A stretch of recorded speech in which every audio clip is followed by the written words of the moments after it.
63 meters inside the Great Pyramid of Giza, in a passage so narrow a person cannot stand upright and cannot turn around, a small robot stopped on March 22, 1993, and pointed its camera at something that has not been touched since. The robot was Unopened 2, a custom-built German device designed and operated by engineer Rudolf Gantenbrink. For 30 minutes it had crawled upward through the southern shaft of the Queen's chamber, ascending at a fixed angle of 39.5 degrees, the signal cable unspooling behind it in absolute darkness. The shaft is roughly 20 centimeters square. Its walls rise into the body of the most studied building on Earth, cut with a precision and consistency that engineers who have examined them consistently remark on. No human hand fits through that passage.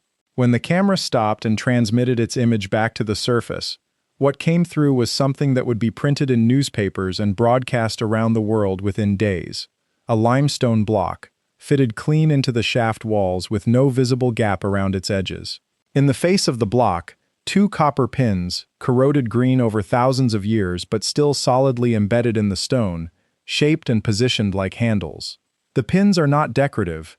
Their form and placement read as functional, the remnant of a mechanism, something designed to be grasped or to hold the block in a specific position. The block sat in the shaft the way a door sits in a frame, and the copper pins read as the evidence that someone, at some point, intended for that door to move. If you're enjoying this story so far, don't forget to hit the like button and subscribe. Drop a comment telling me where in the world you're watching from. I love hearing from you. The Egyptian Antiquities Organization suspended Gantenbrink's project shortly after he announced the discovery publicly, without coordinating with Egyptian authorities in advance. He did not return to the shaft in an official capacity.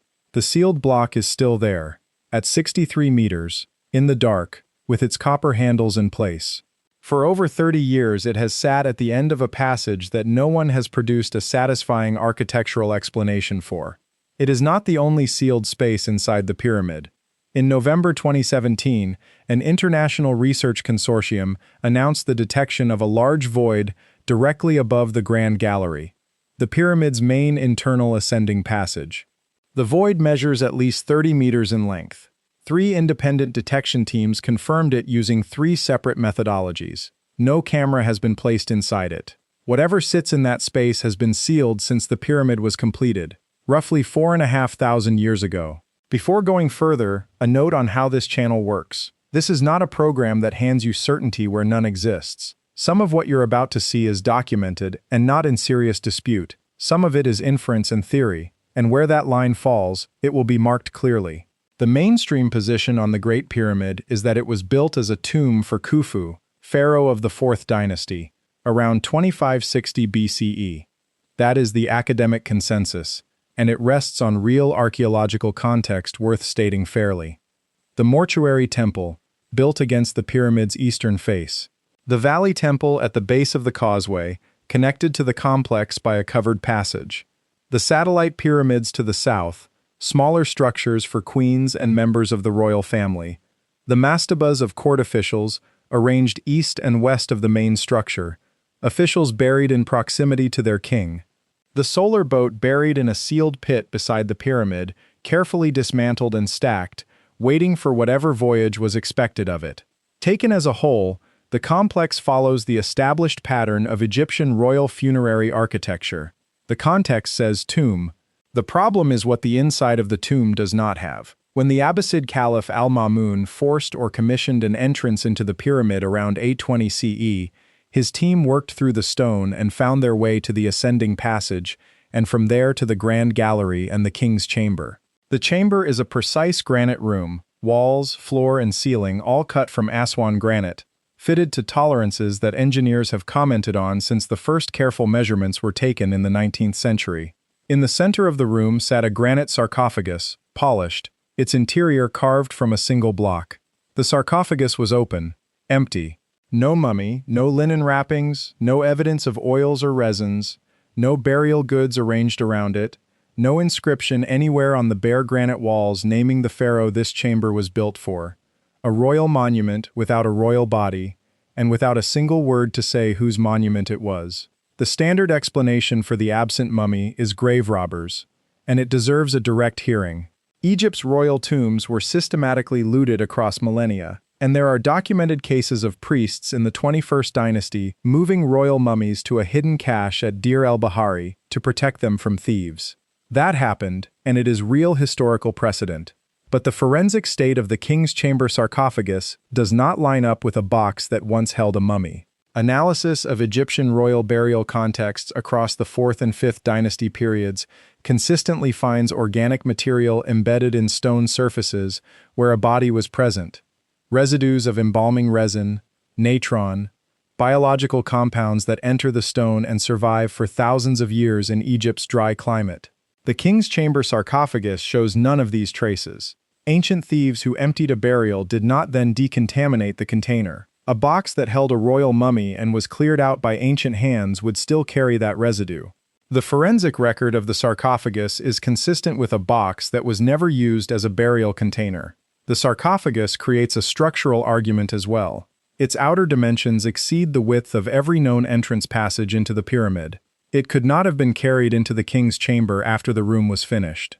It was placed there during construction, set in position before the ceiling courses were laid above it, before the chamber was enclosed. The builders committed to that specific container, in that specific room, before the pyramid was complete, encoding its presence into the structure at the construction stage. Whatever the king's chamber was meant to do was decided before the pyramid was sealed, and the decision included placing a large, precision-cut granite box in the center of the room that, by the forensic evidence, was never used for the purpose such a box is meant to serve. In 2002, a project authorized by the Egyptian government and produced with National Geographic sent a robot called the Pyramid Rover up the Queen's Chamber's southern shaft to investigate the sealed block Gantenbrink had found 9 years earlier. The rover drilled a small hole through the limestone block and pushed a fiber-optic microcamera through. On the other side of the block, a small space with polished limestone walls and a floor sitting slightly lower than the shaft's level. On the walls, red ochre marks. Marks consistent with the construction tallies found at other inaccessible locations throughout the pyramid, the kind of notation made by work gangs to record measurements, mark completed courses, and communicate with the crews working other shifts. These marks were made inside a space that was sealed when the pyramid was completed and has not been accessed since. The builders made the marks, then the builders left, and the shaft was blocked behind them.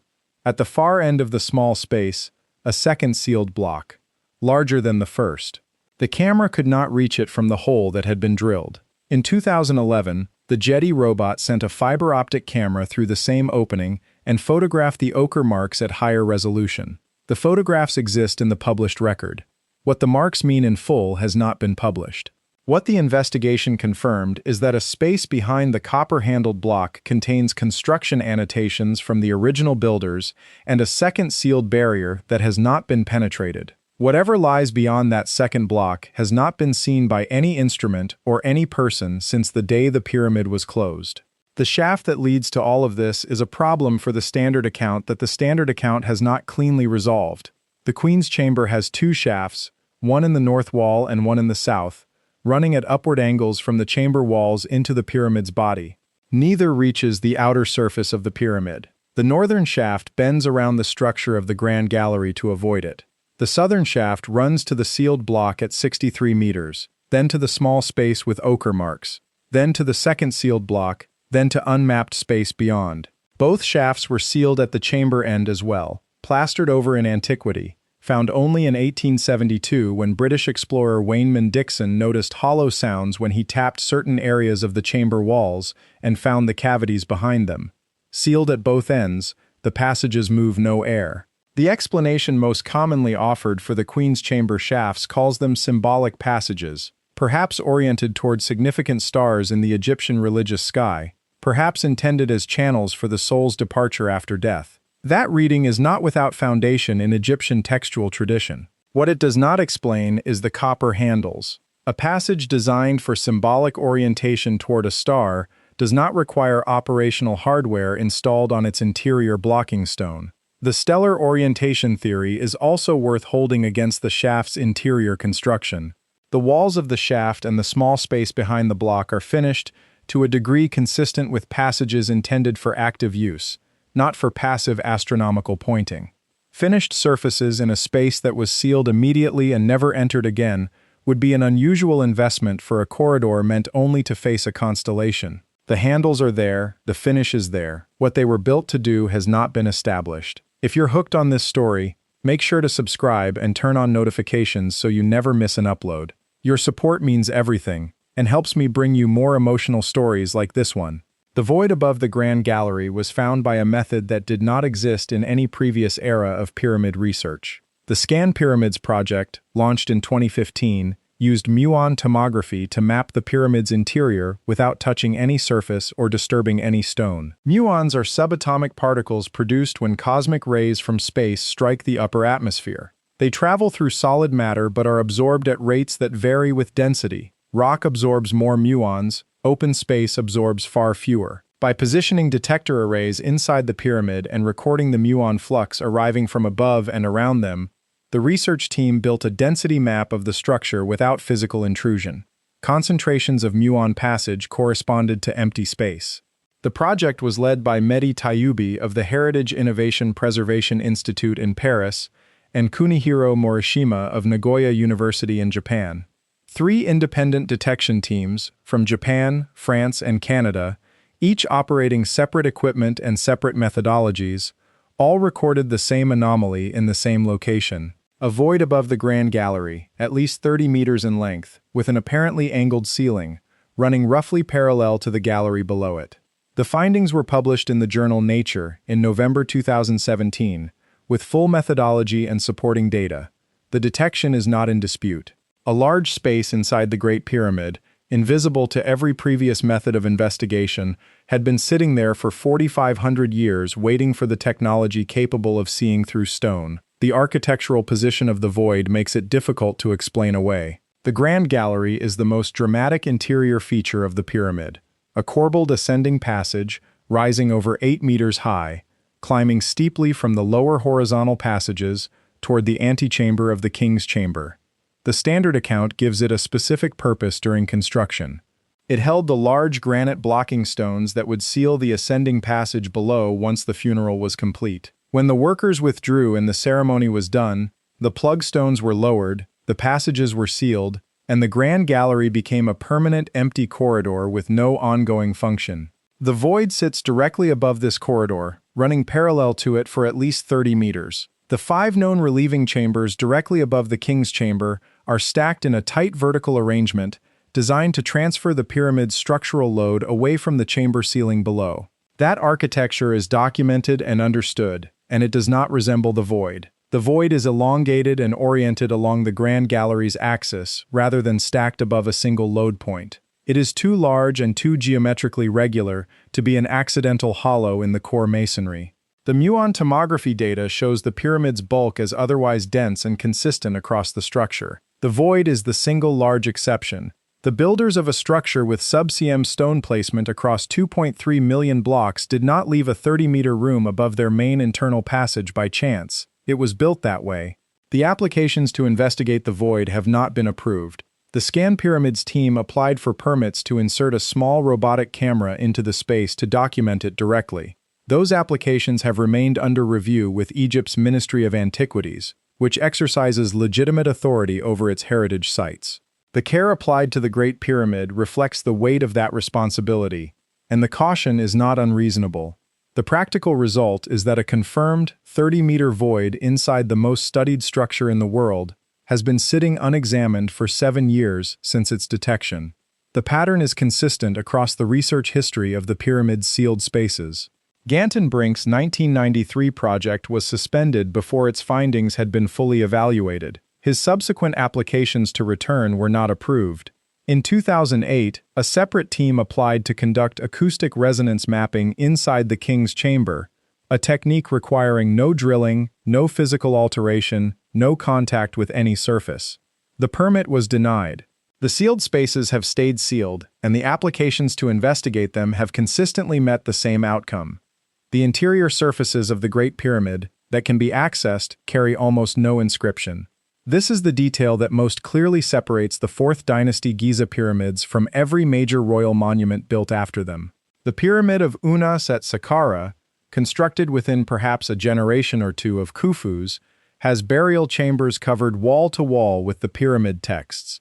Hundreds of ritual inscriptions naming the pharaoh, recording his titles, providing ritual guidance for his passage through the afterlife, and stating plainly what the chamber is and who belongs inside it. Every royal burial from the late 5th dynasty onward follows this practice. The 4th dynasty pyramids at Giza have none of it. The main chambers are bare granite and limestone. No names, no ritual spells, no funerary statements of any kind. What is also worth noting is the direction of this pattern. The Giza pyramids are larger, more precisely built, and required greater organizational capacity than anything that came before or after them. The smaller, less precisely constructed pyramids of later dynasties overflow with text. The relationship between scale and inscription in Egyptian royal architecture runs in the wrong direction for the tomb account. The one epigraphic connection between Khufu and the interior of his pyramid is a set of quarry marks found in one of the sealed relieving chambers by Howard Weiss in 1837, naming a work gang associated with the pharaoh. Construction records. They document who built the room. They do not record who was buried in it, and there is no burial record anywhere in the accessible interior of the structure.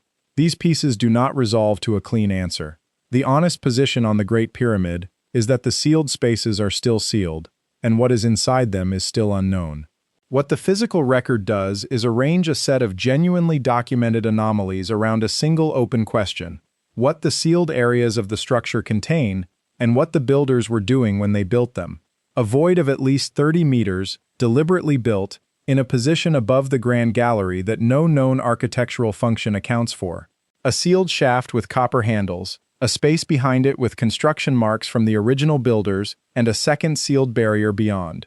A sarcophagus built into the king's chamber during construction, with no forensic evidence of burial use. Interior walls that carry no inscription of any kind, in a monument larger than everything that came after it. The inference that fits most consistently across these facts, offered as inference and not as settled truth, is that the sealed spaces were integral to whatever the pyramid was built to do, that the void above the Grand Gallery is a room and not a structural accident, and that what the builders placed inside the sealed areas has remained there, unchanged, from the day the pyramid was completed.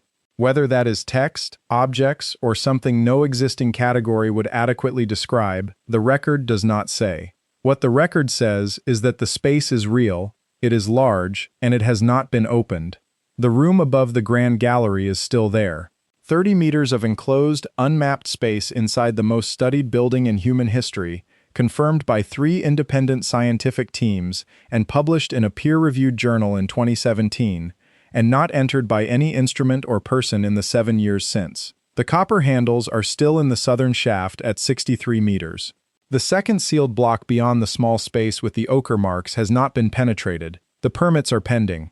The pyramid has been examined by professionals for 2 centuries, and each generation has found more closed space than the one before it knew existed. The void was invisible for 4.5 millennia, because nothing short of Muon tomography could have detected it. What else the structure may contain that current methods have not yet reached is unknown. Whatever the builders of the Great Pyramid placed inside the sealed spaces, they built the structure with the intention that it would hold. It has held. The pyramid is still standing. The sealed spaces have not been opened. What is inside them is still inside them, in the same dark the builders left it in, as undisturbed as it was on the day the last stone was placed. Thank you so much for watching until the end. If you loved this story, check out the other videos on your screen now. I think you'll really enjoy them. And don't forget to subscribe if you haven't already. See you in the next story.